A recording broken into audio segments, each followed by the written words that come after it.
Ikastea kostatzen zaizu? Arretan mantentzea, dislexia, lateralitatea edo bestelako zailtasunak dituzu? Bideo honetan, mugimenduen hezkuntza zer den azalduko dizut.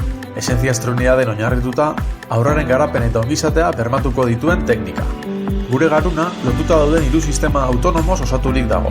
Kortexa, sistema limbikoa, ikasteaz, memoriaz eta emozioen gestioaz arduratzen dena, eta azkenik narrasti garuna, biziraupenaren oinarrizko funtzioetaz arduratzen dena.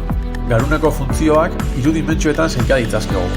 Lateralitatea edo hemisferioen arteko lotura, zentratua, garuneko goi eta behekoaren arteko lotura, eta fokua, garuneko aurreko eta atzeko lobuluen arteko loturari dagokiona.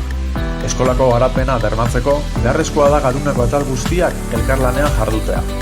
Atalen arteko blokeoak identifikatu eta garuneko erantzun guztiak zuzentzeko, esentzia estrunidadekin kaminako lana egingo dugu.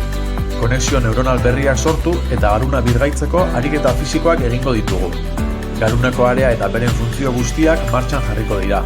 Haurrak motibatu eta erraz egingo dute aurrera eskolako esperientziekin.